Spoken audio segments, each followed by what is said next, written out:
we'll open it up for questions for either Seimone or Renee. Seimone, Cheryl was telling us you got some advice from your grandmother about shooting. You kind of tell us what that was about? Oh, yeah. Say it how she said it. No, I can't say it how she said it, Oh, but okay. for the most part, she just said shoot the ball.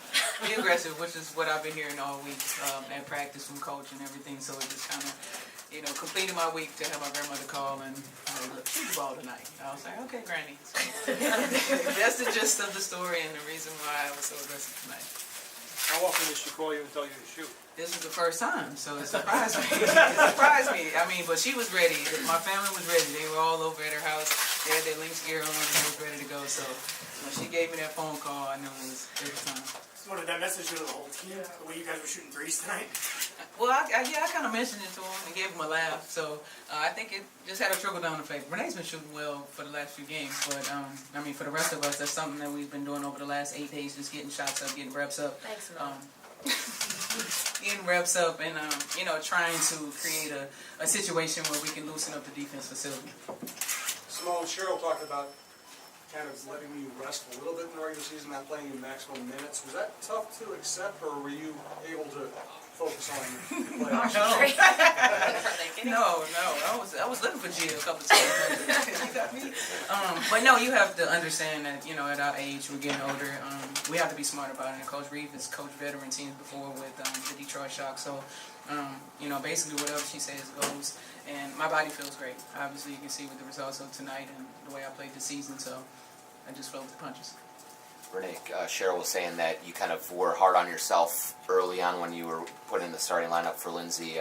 How did you kind of work through things and make sure that you were playing at a better clip and feeling better about yourself going into the playoffs here? I just tried to stop worrying about so much. I wanted everything to basically be perfect.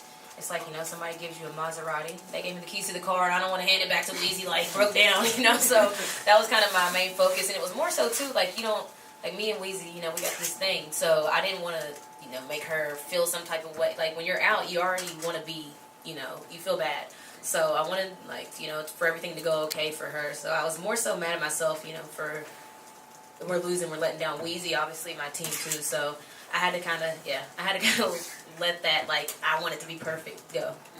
How did you do that? I just prayed about it. Really, honestly, I prayed about it, just to, just go out and play, and things will work themselves out. Like I said, to have the chemistry with the starters, I think it's going to help in the long run. But we don't play that many minutes together with the whole starting lineup. So for me, it was a whole different feel. They have different things that they like to do. They have different ways that they play. And then I played with the bench. So just kind of actually watch a lot of film as well. Just seeing okay, so this is what Poopa likes to do. Just trying to make it more so regular for them. When did you feel like you kind of turned that corner, because you were clearly on an upward path as the regular season ended? Like I said, I just prayed about it and just started watching film just to see, okay, what are they used to doing in the first 5 minutes? Because usually I come in after the first 5 minutes, so I kind of just started watching a lot of film of the first 5 minutes of the game, first 5 minutes of the third quarter, just to see, okay, how do things flow with them? Where do they like to, what do they like to do? What plays do they like to run? So just kind of try to get them in their comfort zone. I know I'm different than Weezy, but just try to keep people in their comfort zone. You had a clutch three at the end of the third tonight, going into the fourth. What was going through your head? Get a shot up. I would love to say something profound, but really I saw the shot clock going down, and I just wanted to get a shot up. Coach hates it when we don't, so I had to get something going at the rims. Any other questions? Seimone, Seimone, you also had a career high in assists this year. Was that a mindset, or was that because Sylvia was just open? Yeah, that was about the gist of it. Sylvia was just open, but I mean, I was making a conscious effort to try to be aggressive, but if not, make the extra pass. We got too many great players on this team, both that starts and come off the bench, to be able to just, have to play one-on-one to create tough shots. So make the extra pass. That's what we've been talking about all season. Our team is at its best when we force defenses to kind of move around and shift, move the ball, move players. So thank you to Sylvia and then the rest of my teammates who were able to, make shots off of mindset. John, last question. Seimone, covering college basketball in here, a lot of teams say it's just strange shooting in here with the floor and the background. Obviously, you guys didn't have much problem tonight. Is it different at all? I mean, Renee, do you think, is it different? You wrote it? here? It's different. It is different just on how I think the floating court is just a whole different feel in general. I told our trainer, K-Baby, that I'm probably gonna fall off the floor. Like I have this fear that I'm gonna fly off the floor, and it's not really gonna happen, I don't think. But no, it is a different feel. But we had a couple practices here, and I think you adjust at any point. You know, shooters adjust. Only thing I had to prepare for was squats. Step it up and down. Step it up. Yeah, it was a killer. And plus the steps going up to the court. So Also, we can't celebrate. You know, we're really, you know, we have celebrations that we like to do, and I feel very confined down there.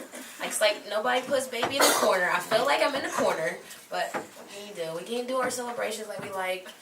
I wanted everybody to jump up. People's knees, okay, so the oldest team in the league. to jump up there, yes. But you see what I'm saying? People didn't want to do that, so We now can step up. it's not as exciting if we step up.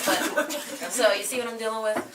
All right, John, last question. Simone, is there for you? I mean, getting through the regular season, you guys expect to be in the playoffs every year. Is there a different switch that turns when these playoff games start, or different mentality or anything like that? You gotta keep the old truck going. we keep it going.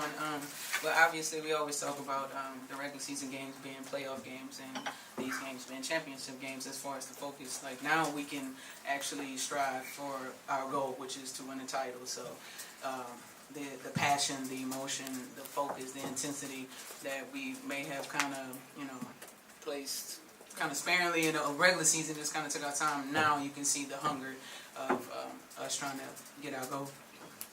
Renee, anything else? Thank you. Come again.